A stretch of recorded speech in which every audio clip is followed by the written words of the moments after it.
poor little drummer boy that I am. Man führt mich aus dem Gewölb. They are drumming me out of my prison cell. They are leading me where? Wär ich ein Tambour blieben, dürft ich nicht gefangen. If I had only remained a drummer boy, I would never have been imprisoned.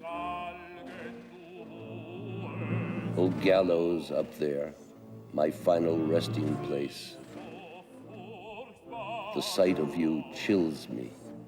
Ich schau dich nicht mehr an. Gallows, I can no longer look at you because I know I belong to you. Weil ich weiß, dass Sieger dran,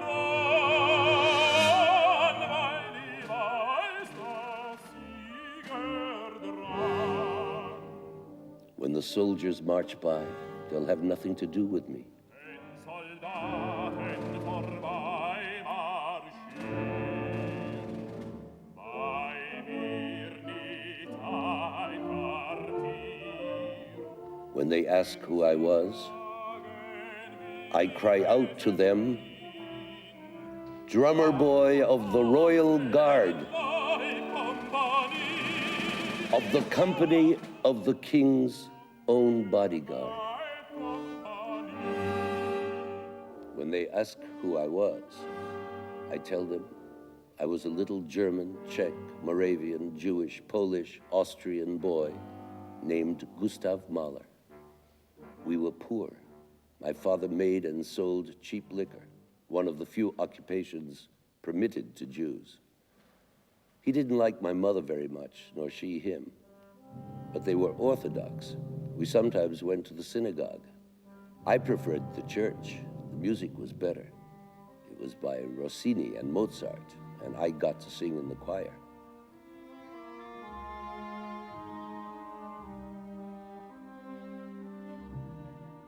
I had 13 brothers and sisters. Now today, as I write this song, I have only 3. Both parents are dead. I am 40 years old and am yet to marry and have my own children. One of them will die before her time, as will I myself 10 years from now.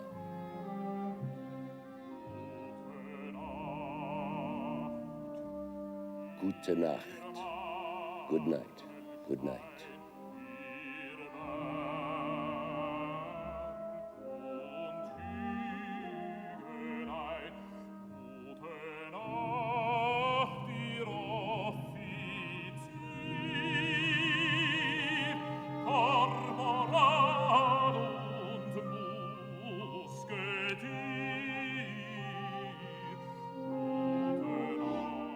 Good night to all I have loved, nature, music, family, fame, shame.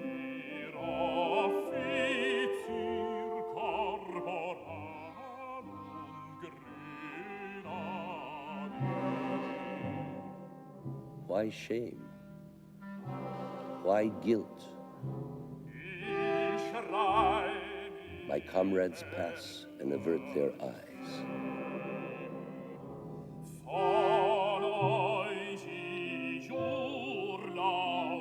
Comrades, I leave you.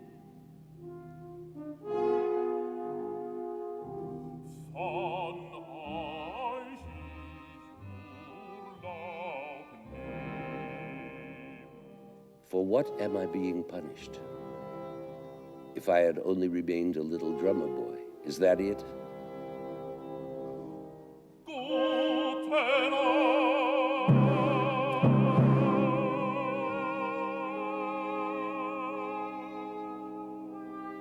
Gute Nacht.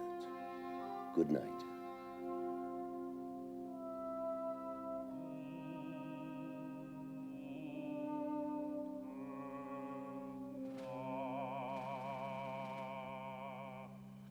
But what was my crime?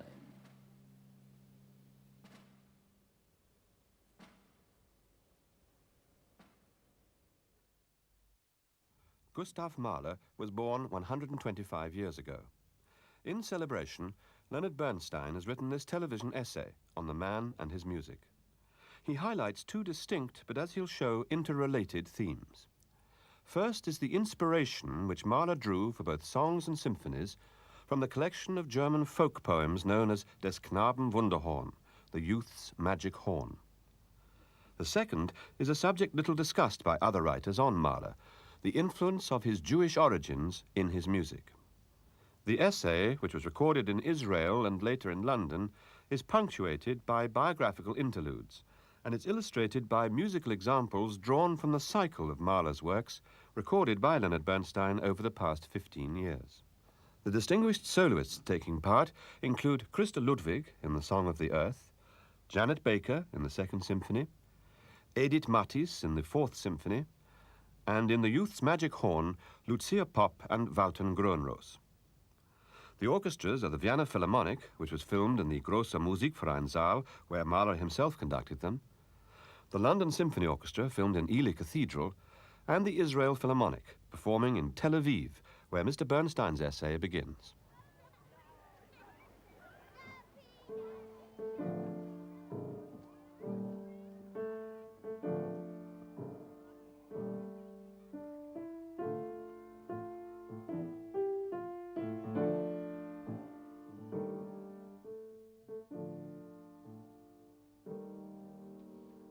Perhaps it's because I happen to be in Israel, but the music of Gustav Mahler sounds, to me anyway, more Jewish than ever, or should I say than usual.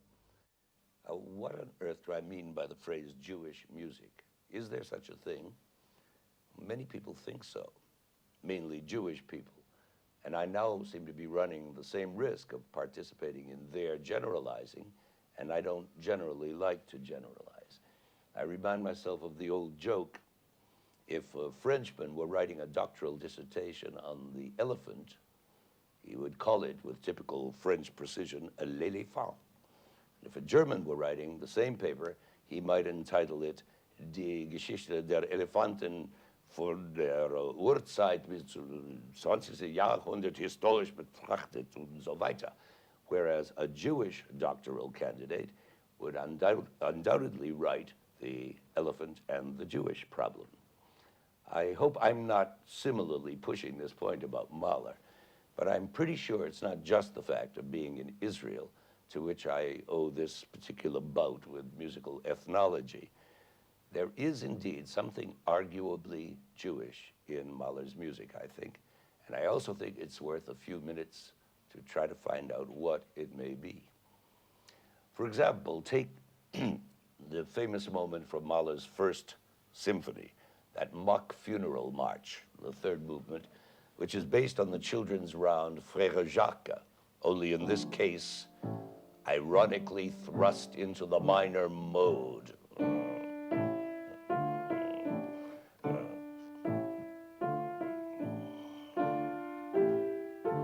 recognize it?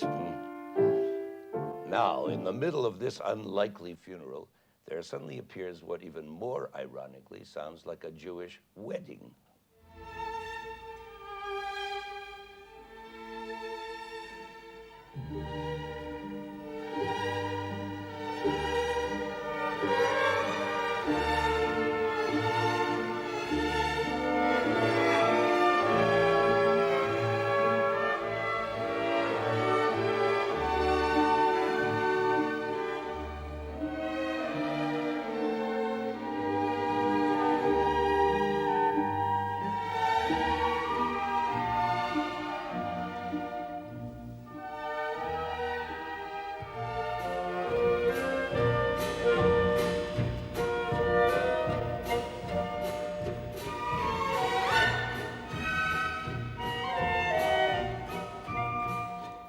I ask myself, what is so Jewish sounding about that? Well, I could answer the very irony itself, so Kafka-like, so deeply enjoying its own suffering. But that doesn't tell us much about the music. What of the notes themselves? Well, obviously, there's no such thing as a Jewish B-flat or C-sharp. Notes by themselves are perfectly neutral. But in this combination,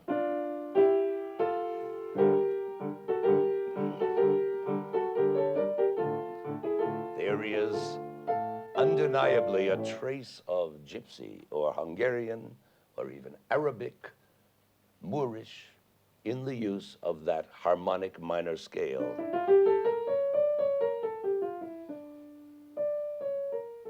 To say nothing of the constant flirting between minor and major modes, so typical of Slavic music.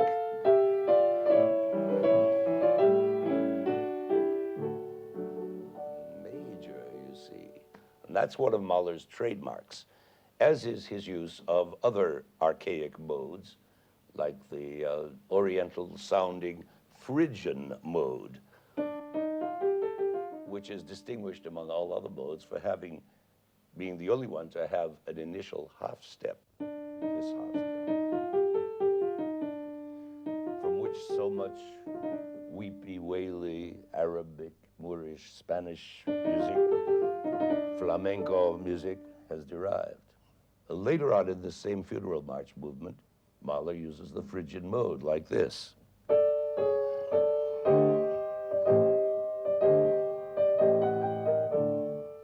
hear it?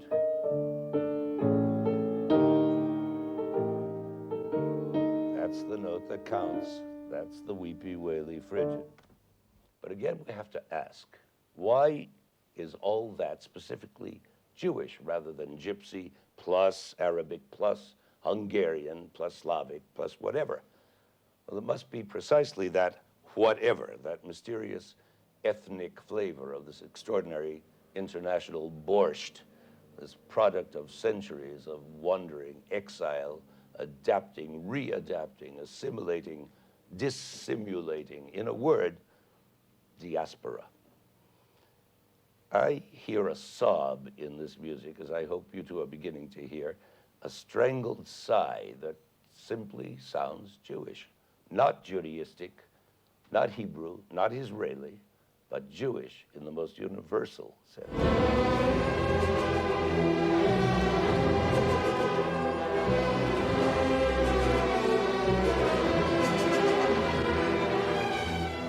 What you're hearing now is not a lush orchestration of Bei mir bist du schön, minus the Andrews sisters, but rather one of the most moving lyrical passages from Mahler's Fifth Symphony.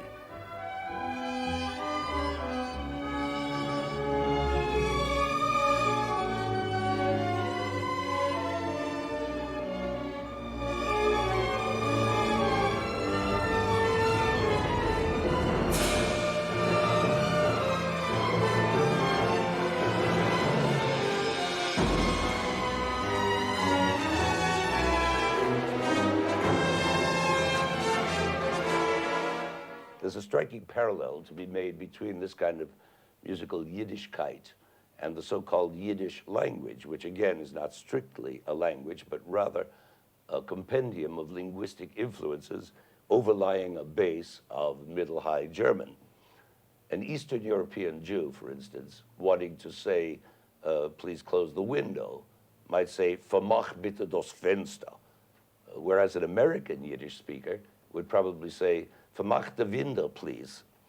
It is a kind of borscht or goulash, but it is recognizable. Similarly, Mahler's highly original music is basically the German or Austrian language inherited from Bach and Mozart and Schubert and Bruckner, but sometimes overlaid with echoes of the diaspora, bittersweet communal memories of being strangers in so many lands throughout so many centuries. Now, please notice that I say sometimes overlaid with these ethnic echoes, because for the most part, Mahler's music comes to us as the last great chapter in the history of the Austro-German symphony, in a voice as truly individual and authentic as Schumann or Brahms. The interesting difference is in that sometimes. It's a very delicate balance we're talking about, and perhaps a simpler way to perceive that balance might be to view Mahler through his songs, many of which turn out to be the very core, the seeds and roots of his gigantic symphonies. Here in Israel, in this biblically ravishing month of May, We are in the course of performing a dozen of these songs, specifically Mahler's orchestral settings of poems from this extraordinary book called The Youth's Magic Horn, or Des Knaben Wunderhorn, which is an anthology of thousands of German folk poems dating back to medieval times. And these poems range widely in subject matter as well as in dialects from every far corner of German-speaking Europe. Naturally, therefore, some of these poems will seem more German, so to speak, than others, and Mahler's music follows suit. Wer hat denn das schöne Liedlein erdacht? Es haben drei Gänse das Wasser gebracht. Zwei graue und eine weiße, zwei graue und eine weiße. Und wir das Liedlein Here, Mahler is writing pure Bavarian milkmaid music.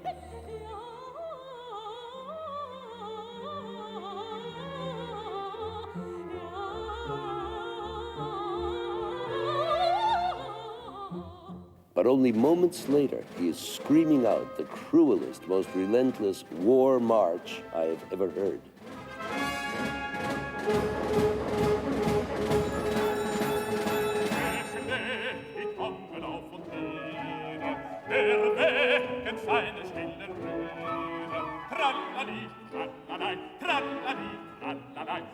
Schlagen und sie schlagen ihren Feind, Feind, Feind, tralali, tralali, tralali, tralala, Feind. Then, in one of the most touching of the songs, we hear the pain of this reluctant warrior's desolate sweetheart.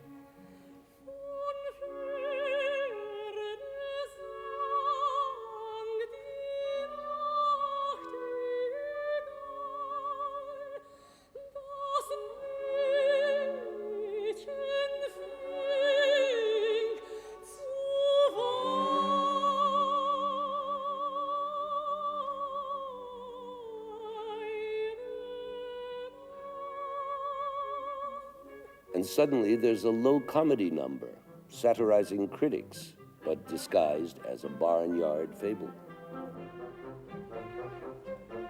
Der Kuckuck sprach, so dir's gefällt, hab ich den Richter wählt. Und tät gleich den Esel ernennen, denn weil hat zwei Ohren groß, Ohren groß, Ohren groß, so kann hören des Lobos und was recht ist kennen. And then a song of country bumpkin flirtation on the very brink of bad taste.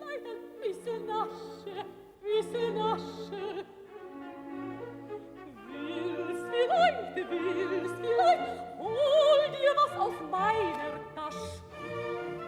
Hol dir was, hol dir was.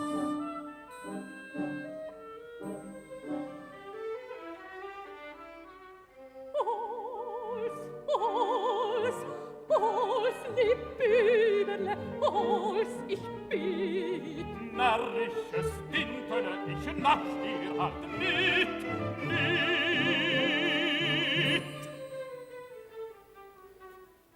And now, at one quick hearing, no one would say that there's anything particularly Jewish in those songs. Well, perhaps not, although I could find you a flick or two here and there. But let's not quibble. Here is one from the same cycle that I feel has a distinctly Jewish flavor from beginning to end. It's called Das irdische Leben, or the earthly life. And I think you'll agree with me that the flavor comes partly from the Phrygian element. Remember the Phrygian mode? And partly for other reasons, which I'm sure you'll hear for yourselves.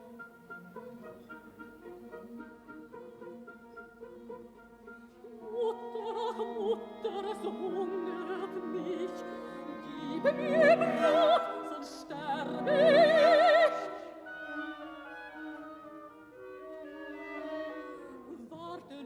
Warte nur, mein liebes Kind. Morgen wollen wir ernten geschwind.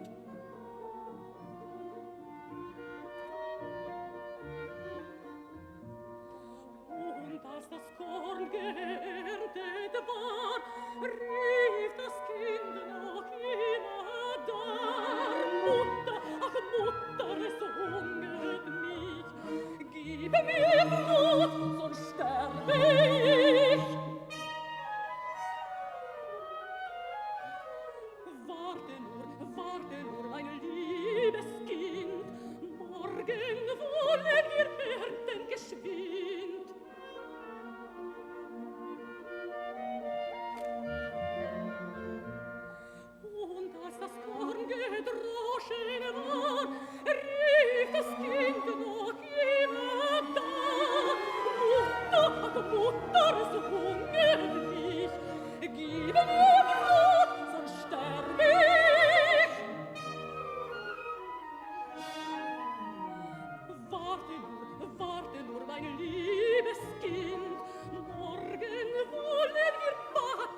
Do you agree that that has a Jewish flavor? Apart from the Phrygian element and the constant chromatic wailing, apart from all that, it's a peculiarly Mahlerian portrait of poverty, starvation, the widowed mother dealing with the problems of her hungry child. I say Mahlerian because through him, the abject, lonely, poverty-stricken situation comes to us as from the ghetto, because the ghetto was Mahler's connection with poverty, starvation, and loneliness, see? So much for the earthly life. And now I'd like you to listen to its spiritual opposite, a song from the same cycle called The Heavenly Life, Das himmlische Leben, which indeed arises from the same poverty, starvation, and all the assorted ailments that beset the people of Central Europe during the endless centuries of reformational wars. Only this is the other side of that coin. That same starving child's vision of what it's going to be like in heaven, and all expressed in his own totally Christian, childlike terms. Naturally, it's mostly about food.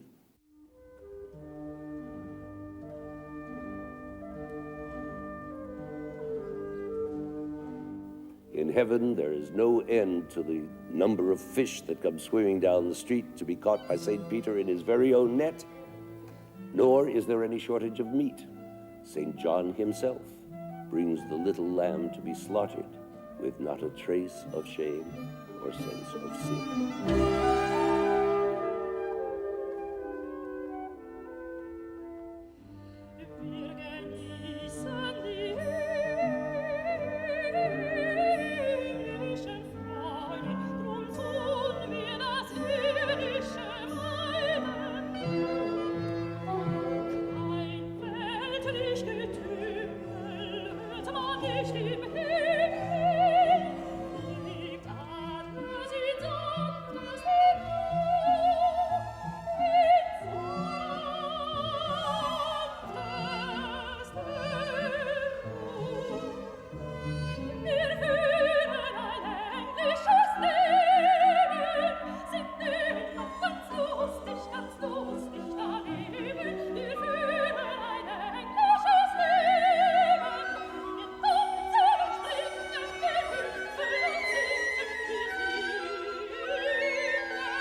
What you are now hearing is not only a song from Des Knaben Wunderhorn, but a song which turns out, through Mahler's magic, to constitute the entire final movement of his Fourth Symphony.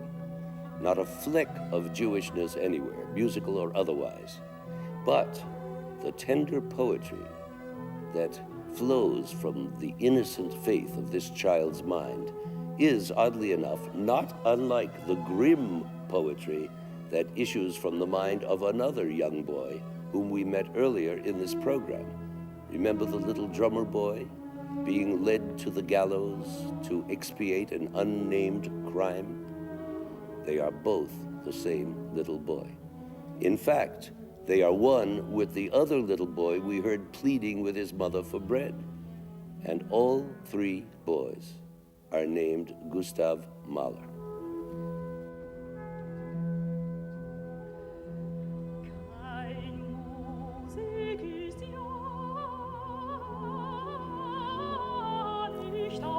What can possibly unite three such disparate creatures? Well, fear of death, expiation, longing for the state of grace, Christian forgiveness. But forgiveness for what? For what crime? What was Mahler's crime?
Gustav Mahler was born here on the 7th of July 1860, the tiny village of Karlisch.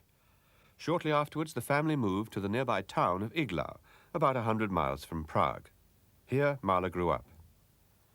He described his mother, Marie, as gentleness itself. She'd submitted to an arranged and loveless marriage to Bernhard Mahler, an energetic, self-educated tradesman. His business was liquor, cheap liqueurs, which he made and sold from the family home. Gustav's musical talents soon emerged. I made music, he recalled later, and composed from my 4th year onwards, even before I was able to play scales. For the rest, spent my youth at high school, learnt nothing. He gave his first piano recital, aged 10, here in the local theatre. A newspaper recorded the success the future virtuoso achieved with the audience. At 15, Mahler went to Vienna, heart of the Austrian Empire, and for the next 2 years he studied at the Conservatorium, housed in the newly built Musikverein. Here he came under the spell of the composer Anton Bruckner, who, he said, influenced his development as an artist and as a man. Then came 2 years at the university, before Mahler, at the age of 20, embarked on his meteoric career as a conductor. It began in small provincial theatres, a summer at Bad Hall, 2 years at Ljubljana, then Olmütz for a few months, then Kassel. There followed a series of more important appointments. Second conductor at the German Theatre in Prague, then outside the Austrian Empire to Leipzig as assistant to the great Nikisch, and finally, at the very early age of 28, his first major post, director of the Royal Opera in Budapest. He moved on 3.5 years later to Hamburg, his base for the next 6 years, years in which he also conducted in London, Berlin and Moscow. These were the years when audiences began to hear his own compositions, but Mahler's conducting schedule was so demanding that he could only find time to compose during his summer holidays. At Steinbach am Attersee, near Salzburg, he built a little summer house where he could write completely free from interruptions. Several of the Knabenwunderhorn songs were composed here. Then, in 1897, Mahler's ambition turned to Vienna and to the top job in the world of music, director of the opera. Gustav Mahler was not only a great symphonist, but also one of the mightiest dramatic minds of the last 100 years. No one I know actually heard him conduct opera during his golden age at the Vienna State Opera, but many people I know have known people who did, and they are unanimous in agreeing that Mahler delivered the finest and most dramatic Aidas, Fidelios, Figaros, and Tannhäusers. As a matter of fact, Mahler's debut in 1897 at the Vienna Opera happened to be Tannhäuser, for which he was rewarded by one newspaper critic's describing his performance as Tannhäuser with a Jewish accent. Does that give you some idea of the times in which Mahler lived? And do you think I am belaboring this point? But I digress. Mahler the dramatist is at least equally striking in his own compositions. Every one of his symphonies behaves like an opera. I don't know any composer who had so keen a sense of how to begin a movement, you can practically see the curtain going up, or how to end a movement, or how to deliver shock after shock, contrast after hyperbole after understatement, or a composer who understood so brilliantly and effectively the dramatic possibilities of ambiguity. And perhaps this dramatic gift also has something to do with his Jewishness, if you'll pardon me, with the Talmudic quality of his dualistic mind, his rabbinical either-or. We have already witnessed some examples of Mahler's riveting sense of drama in the few songs from the Knabenwunderhorn cycle we've been hearing. But this is as nothing compared to Mahler's use of these songs within his symphonies. And probably the most dramatic use of them is to be found in his gigantic second symphony, known as the Resurrection Symphony. In this work, there are 2 songs used contiguously, out of which the entire third and fourth movements are fashioned. These 2 songs couldn't be more opposite in quality or contrasting in tone, the first being a humorous fable about St. Anthony of Padua preaching a sermon to the fish. And this naturally becomes the scherzo, which is traditionally the witty or playful movement of a classical symphony. The other song is entitled Urlicht, meaning primeval light, or the original source of light, and deals again, though in a slightly different way, with that child's view of the heavenly life that we have come to be familiar with. We're going to hear both of these songs sung, as well as hearing the incredible scherzo that Mahler metamorphosed out of that cute fish sermon by St. Anthony. In the same folksy way that the text unwinds, the music too begins very rustically by setting up a simple vamp. But with these piquant little pinches and prickles, and using this little grace note effect, as in country bagpipe music. So you see, it's not quite so simple as we thought. And on top of that, Mahler starts a kind of swimming accompaniment line. I suppose representing the fish to whom poor Anthony has gone to preach because nobody had shown up at his sermon. And on top of all that comes the vocal line, which will speak for itself.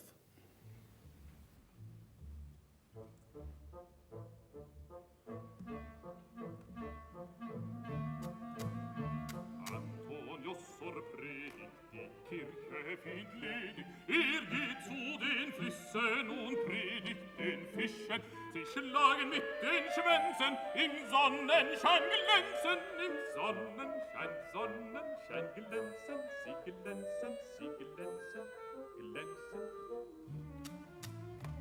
Die Karpfen mit Rogen seit allher erzogen, hab Mäuler aufrissen, sich zu befließen.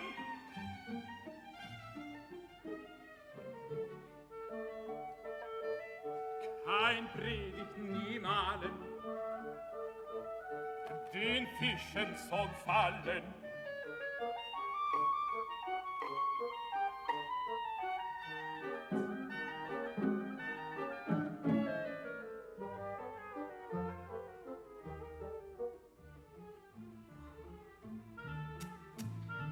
Spitzgoschete Hechte, die immer zu fechten, sind eilends sie schwommen, zu hören den Frommen. Auch jene Phantasten, die immer zu fasten, die Stockfisch, ich meine, zur Predigt erscheinen.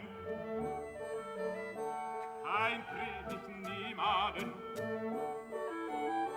den Stockfisch zu gefallen.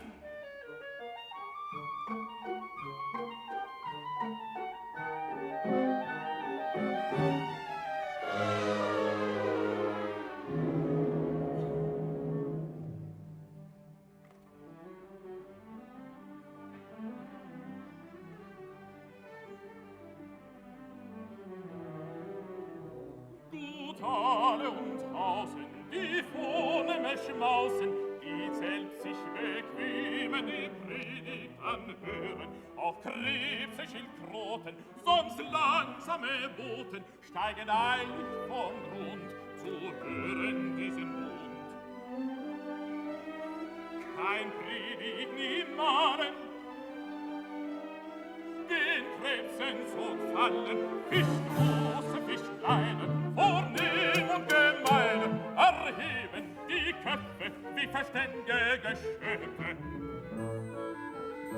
Auf Gottes Begehren die Predigt anhören.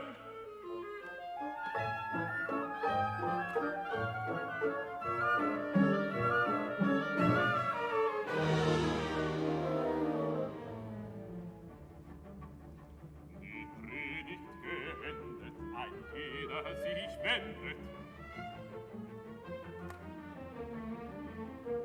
Die Hechte bleiben Diebe, die alle viel lieben. Die Predigt hat fallen, sie bleiben wie alle. Die Krebs gehen zurück, die Stockfisch bleibt dicke, die Karpfen viel fressen, die Predigt vergessen, vergessen. Die Predigt hat fallen, sie bleiben alle, die Predigt hat fallen, hat fallen.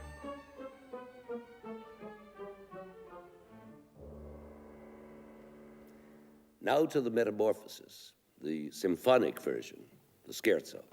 No folksy intro now, but rather those same notes of the vamp, now banged out by the timpani. You see what I meant about his knack for knowing how to start a movement. Then on he goes with the spiky counterpoint, the bagpipe music, and the swimming accompaniment, only this time with an amazing effect of a crescendo, crescendo, crescendo to nothing.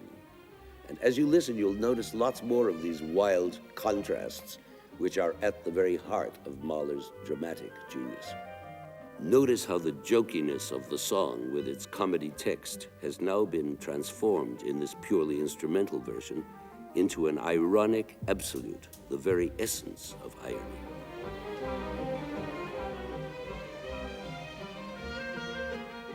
Now comes a whole string of cross relations, E-flats pitted against E-naturals, major against minor, the old Phrygian mode, all those familiar Jewish touches.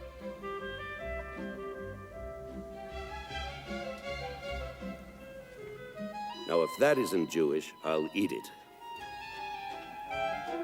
More cross relations, more ironic wrong notes, black humor.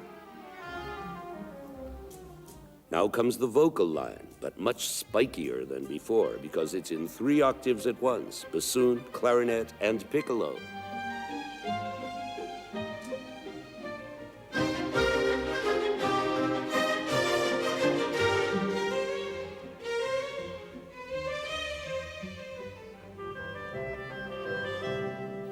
Now listen for an even more sardonic twist, a diabolical shriek on the little E-flat clarinet.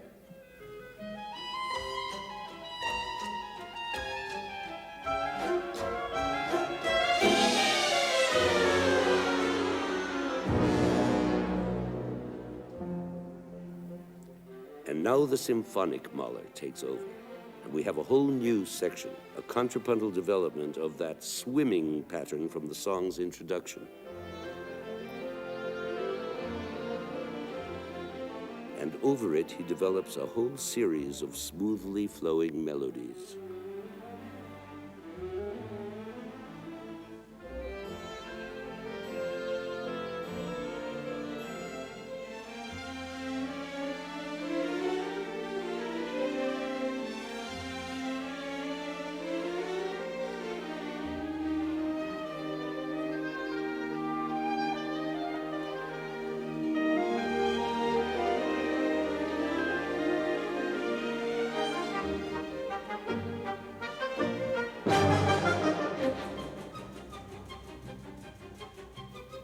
Now a further development of the opening material.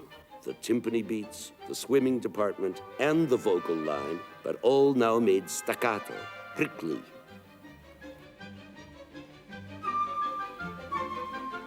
Like those grace notes in the flute.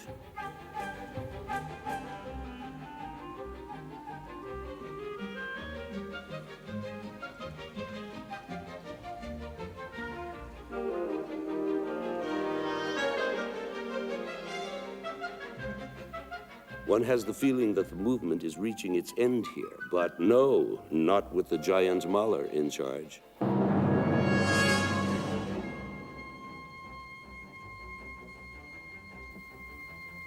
You see, a new middle section, or trio, has started in a very Bach-like style.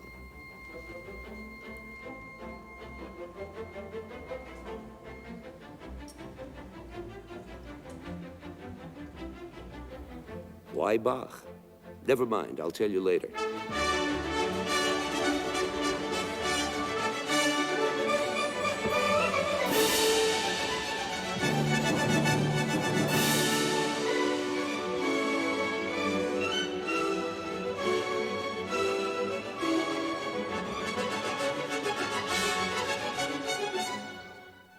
Sorry we were interrupted by a heavenly proclamation of trumpets. I was just asking, why Bach in the midst of all this black irony?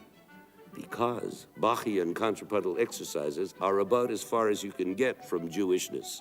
Whoops, sorry, here come those heavenly proclamations again, and a whole tone higher.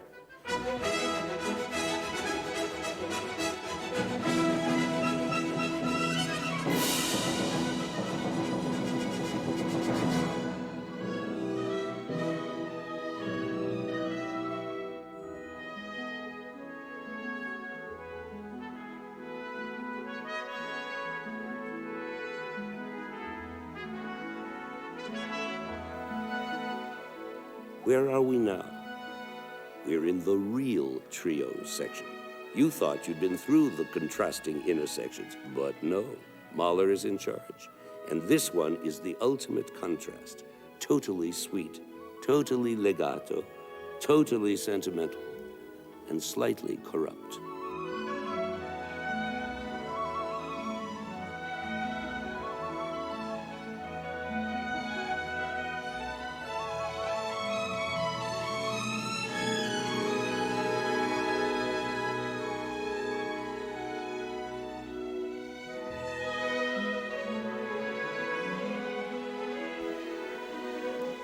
How lovely it is in heaven.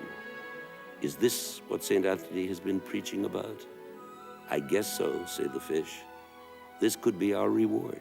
Why, I could be the one caught by St. Peter and served for dinner.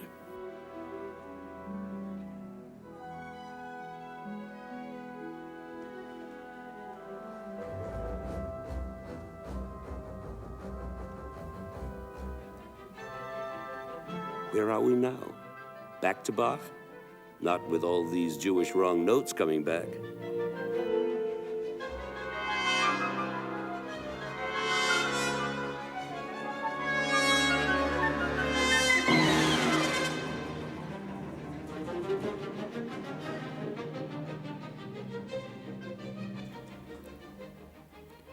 Where we are is back where we started, only with completely new orchestral decor, more sardonic than ever.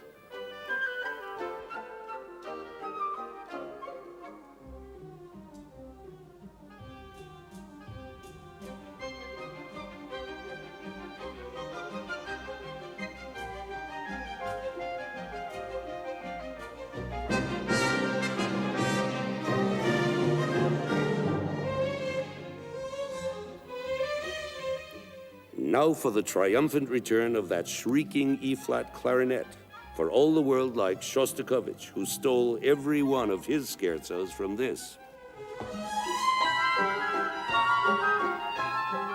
And cross relations. And chromatic howling, a regular Phrygian festival.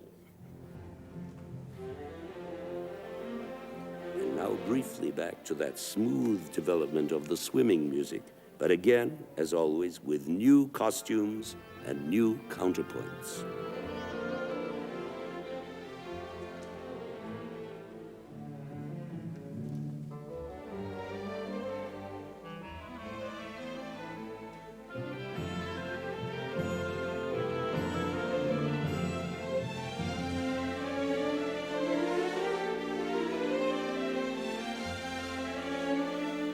But wait, heaven's opening again.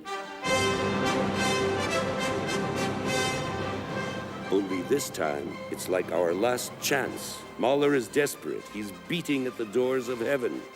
He is fleeing from the devil until, with one shocking, discordant scream,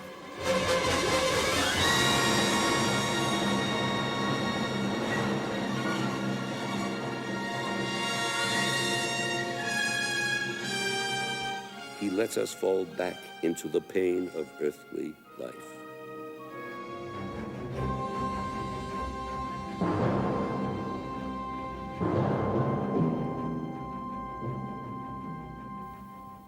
But the consolation of Christian heaven is still there, this time in the form of a mystical summons by two angelic trumpets.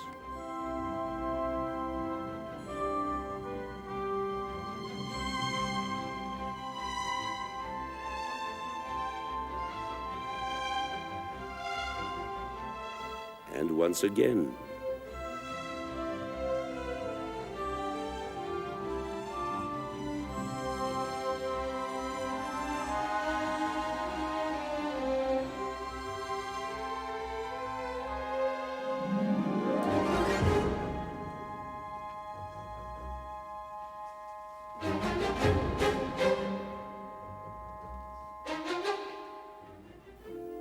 and what was that new interruption? We thought we were listening to angelic trumpets, but no. It's Mahler saying, nothing is as simple as it sounds. Will he never finish? Yes, this time he is going to finish.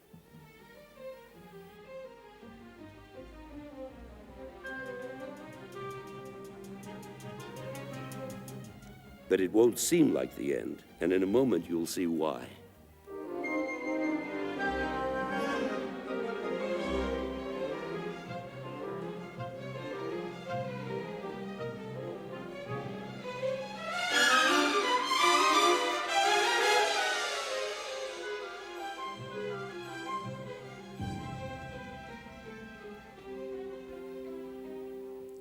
Because at this extraordinary moment, up stands this beautiful lady and sings this unbelievable song.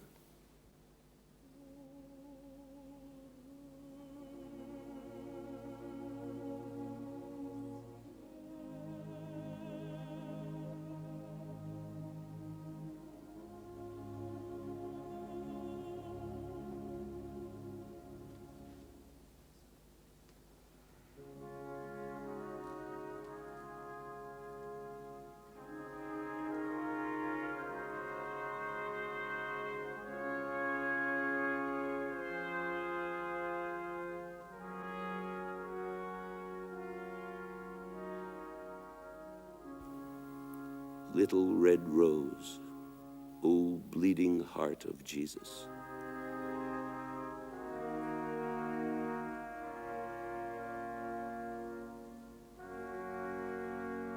We are back in the world of Mahler the little boy, the boy of the Wunderhorn, musing on the pain of this earthly life and dreaming of the glorious, peaceful one to come.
And now the most amazing thing happens. Mahler hurls us violently back to that same shocking dissonant chord which erupted at the climax of the scherzo. He's repeating this desperate cry as if to say, but it's not that easy getting to heaven. There's all this agony still to be gotten through.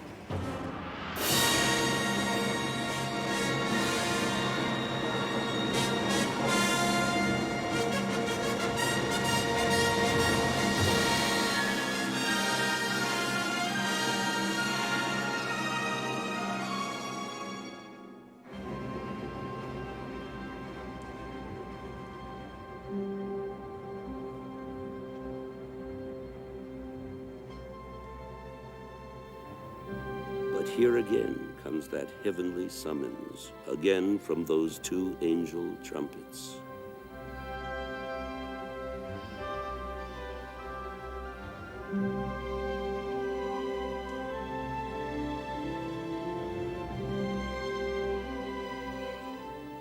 And yet again.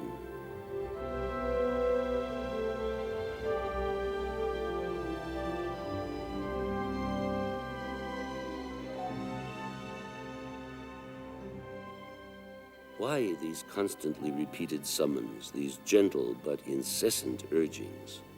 Why? Because those few glimpses of heaven we were permitted during the scherzo were obviously not enough.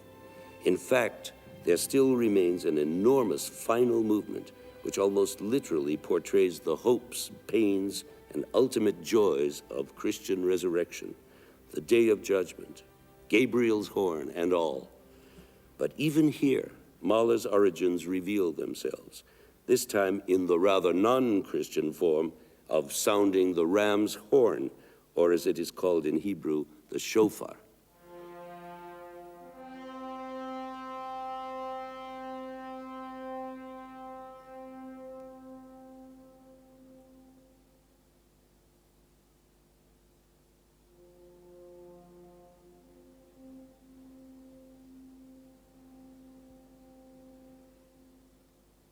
Those offstage horns we are hearing, sounding the call to judgment, are really only Mahler's version of the traditional shofar blowing.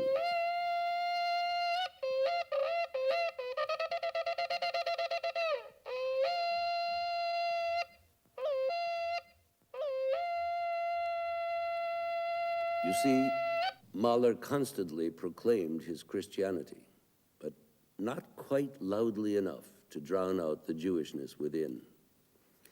By now, I'm sure it has become clear to you what I've been suggesting all along, namely that the crime, that little drummer boy's unspecified crime, symbolizing the source of Mahler's need for expiation, that crime has something to do with his Jewishness, right? The term Jewishness, of course, represents many things. It is a tradition, a faith, a school of moral philosophy, an official religion based on the laws of Moses, plus the Talmud, plus the Kabbalah, plus a certain outlook conditioned by the collective ghetto experiences of millennia. Moreover, at the time of Mahler's birth in the Austro-Hungarian Empire of the 1860s, Jewishness also meant being subject to a number of quite specific laws and regulations, not at all from the Mosaic Code, involving most aspects of daily life. For example, there was the so-called Familiengesetz, or family's law, which quite arbitrarily prescribed the maximum number of legal Jewish marriages, a number fixed for some reason at 8,600 for the whole of Bohemia. Now, when Gustav was 7 years old, that would be in 1867, certain civil liberties were at last granted to the emperor's Jewish subjects, but anti-Semitism, like any racial discrimination, can hardly be erased by mere legal fiat. And while Jews, particularly in the world metropolis of Vienna, became increasingly active in the empire's social, cultural, financial, and professional circles, the taint, as it were, of being a Jew remained, especially where a government post was concerned. To the degree that Gustav Mahler came to the point of denying his Jewish origins and converting to Catholicism for the sole purpose of getting the biggest job in the world of music, namely director of the Vienna State Opera.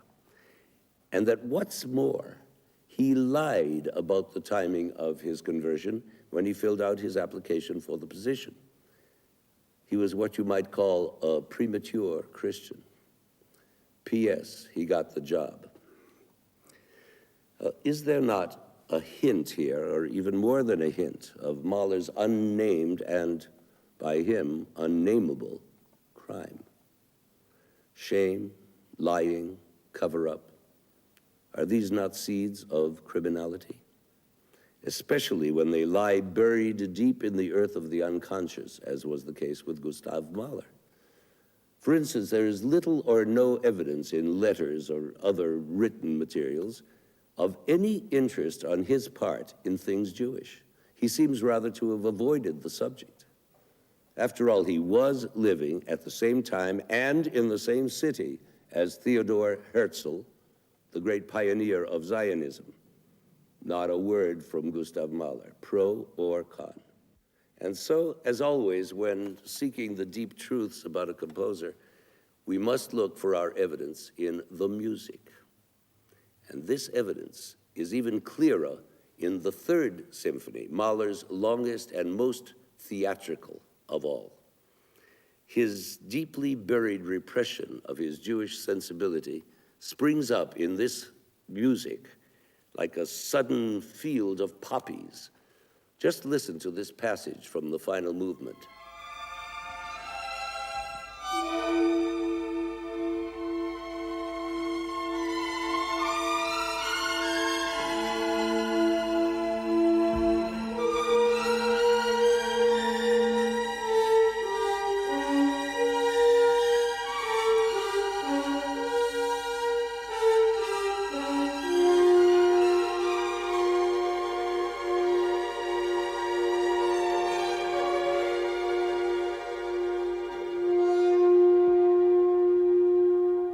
It's as though every day was Yom Kippur in Mahler's life, one long day of atonement.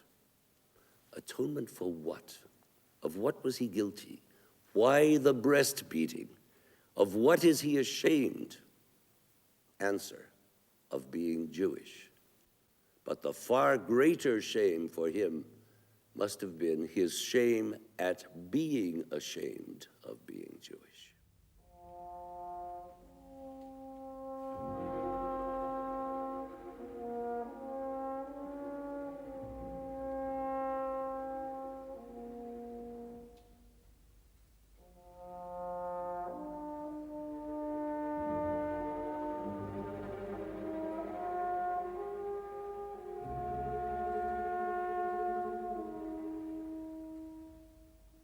Gustav Mahler's contract with the Vienna Opera signaled the beginning of one of its greatest decades.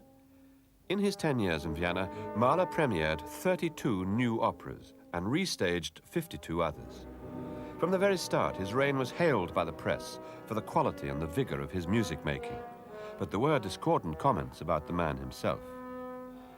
In Vienna, Mahler made new friends, including the group of artists known as the Secession, who were also breaking new ground.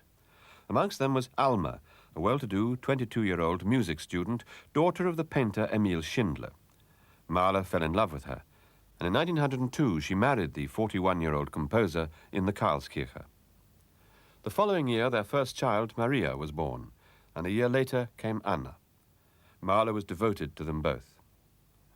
His life was fuller than ever, with his summer composing holidays and his conducting tours throughout Europe, sometimes performing his own symphonies.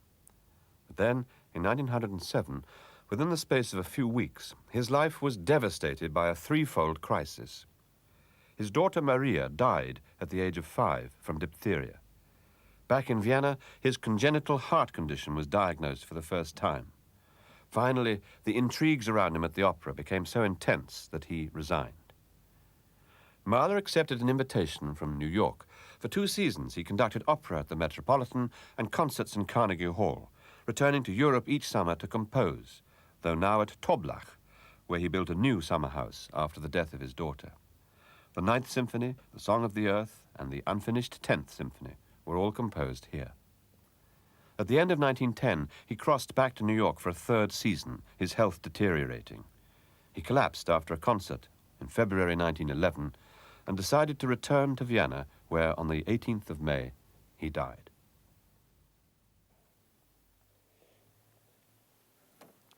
Long ago, in what now seems another life, we started out in our search for Mahler's musical roots by trying to define that delicate balance between the earthly life of the ghetto and the heavenly life of the Christian promise, between Mahler, the last heir to the great German symphonic tradition, and Mahler, the intensely personal prophet.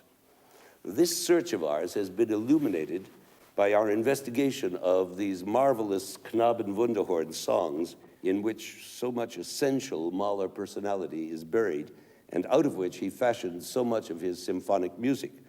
And what's so especially fascinating about it all is that in spite of the fact that Mahler never actually quoted any of these songs after his 4th symphony, the spirit of the songs remains musically inherent in all the half-dozen symphonies that followed, and in countless different ways. For instance, there's a constant preoccupation with folklore elements, folk melodies, rustic dances, or Ländler.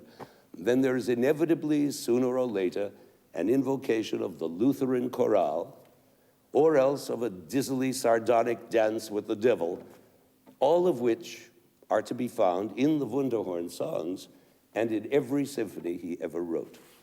But more striking than all of these was his unyielding obsession with death. That little drummer boy persists to the very last note he ever composed. In fact, Mahler's obsession with death throughout his creative life is without parallel in any other composer I can think of. His 9th Symphony, for instance, actually opens with the halting, irregular beats of his own diseased heart.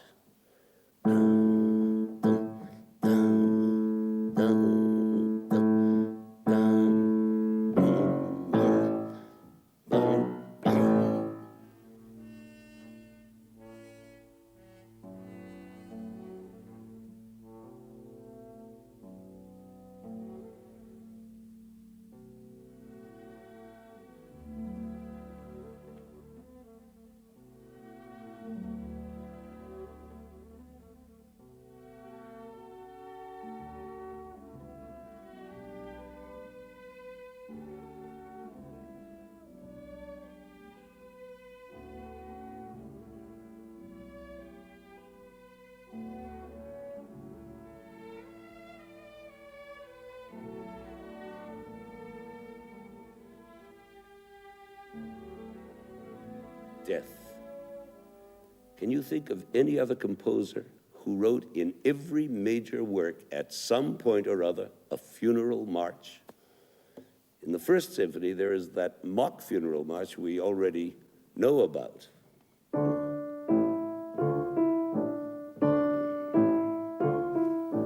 In the Second Symphony, the entire opening movement is entitled Funeral March on the death of a hero.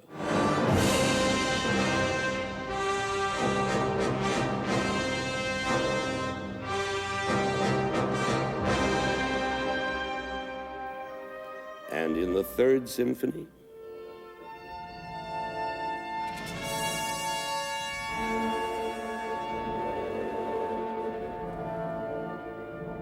and in the Fourth Symphony.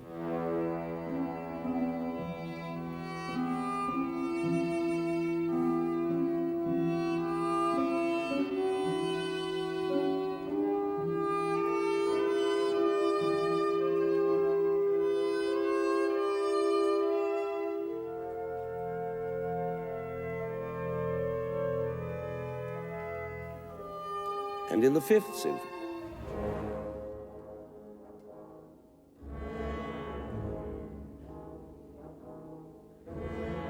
And in the Sixth Symphony.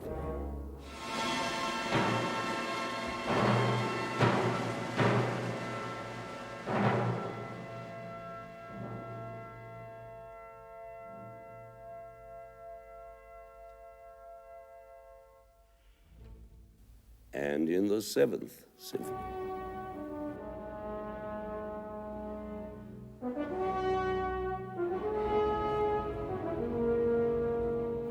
And in the Eighth Symphony.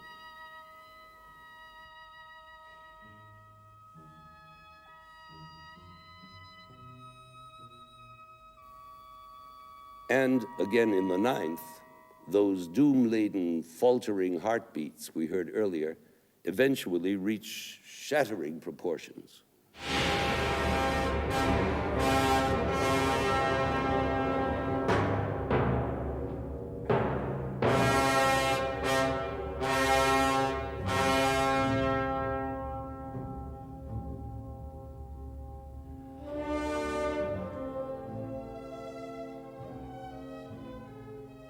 What has this lifelong obsession with death got to do with our further understanding of Mahler's very personal genius, or for that matter, of his Jewishness?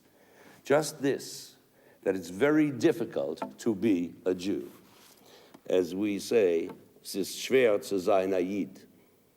Judaism is the hardest of all religions because there are no ultimate rewards except on earth.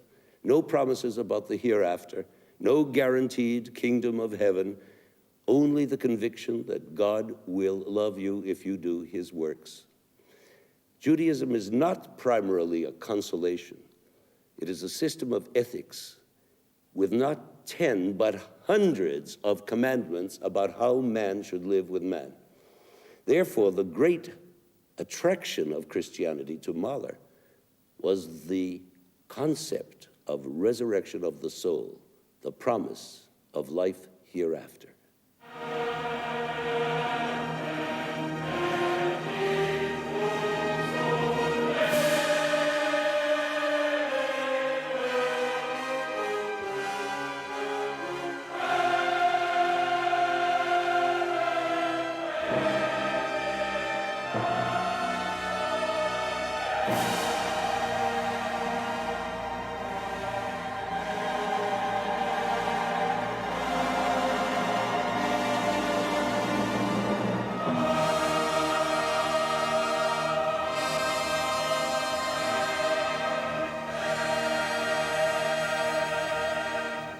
Auferstehen, rise again, resurrection.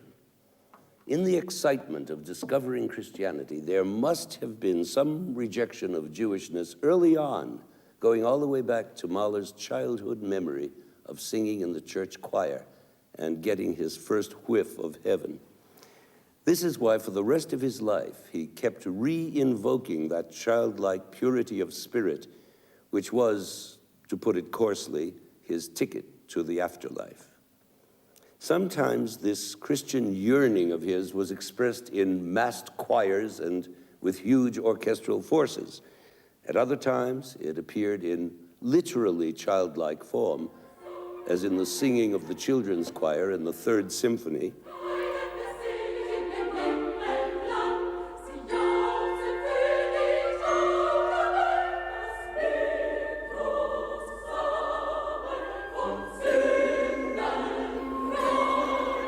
or again in the Eighth.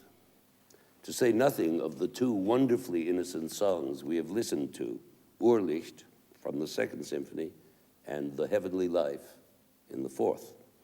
All these movements attest to an incredible simplicity at the core of Mahler's music. And in the end, in his final great works, Mahler's music became even more simple, more spare, and less specifically Christian. Consider, for example, these 5 notes.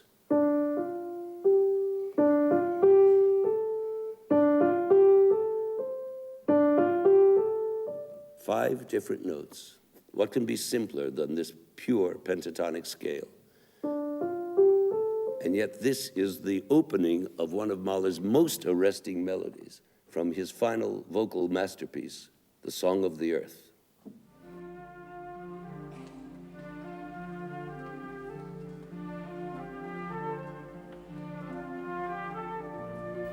We've come a long way from those early Knabenwunderhorn songs to this greatest of his song cycles, Das Lied von der Erde, the Song of the Earth, a symphony really, for 2 solo voices and orchestra, the last song of which is a profoundly introspective, utterly quiet, almost Zen-like contemplation of death.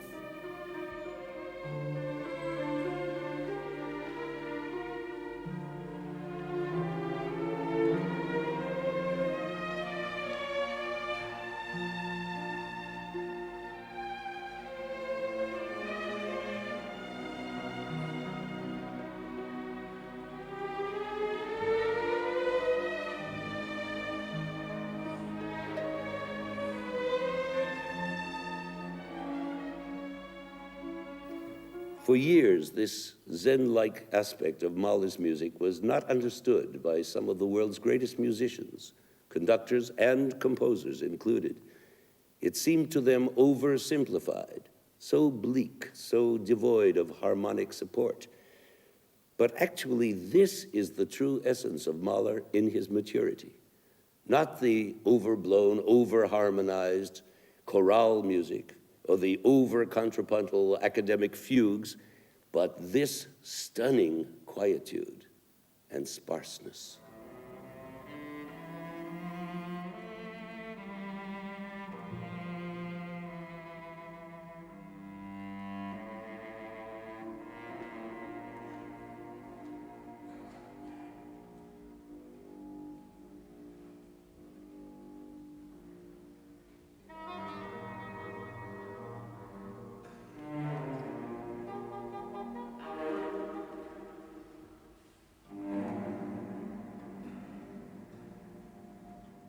This is the musical equivalent of what Zarathustra, Buddha, Bergson, Wagner, Nietzsche called variously the all, the nothing, the élan vital, the cosmic Om. What has happened is that Mahler's music, at its greatest and most mature, has become a synthesis of his lifelong conflict between Judaism on the one hand and Christianity on the other, which makes it clear to us why Mahler chose for these final song texts ancient Chinese poetry, which concerns itself with youth, beauty, wine, the brevity of life, and the mystical embrace of death.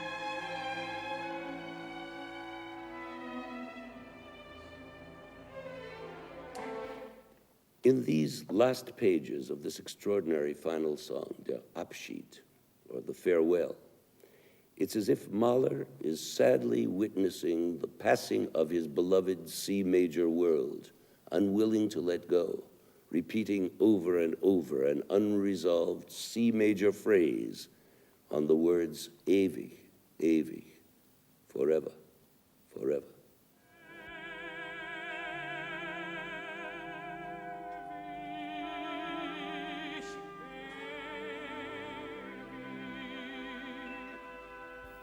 And one other thing remains unchanged in Mahler's music. The little drummer boy, that death-condemned spirit, which is still with us to the end, still atoning, though in another musical idiom, for some long-forgotten offense.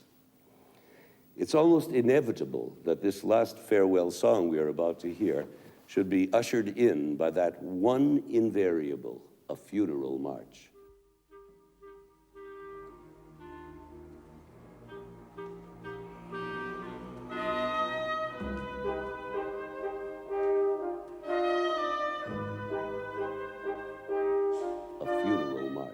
The one constant that stamped every one of his great works with the name Gustav Mahler.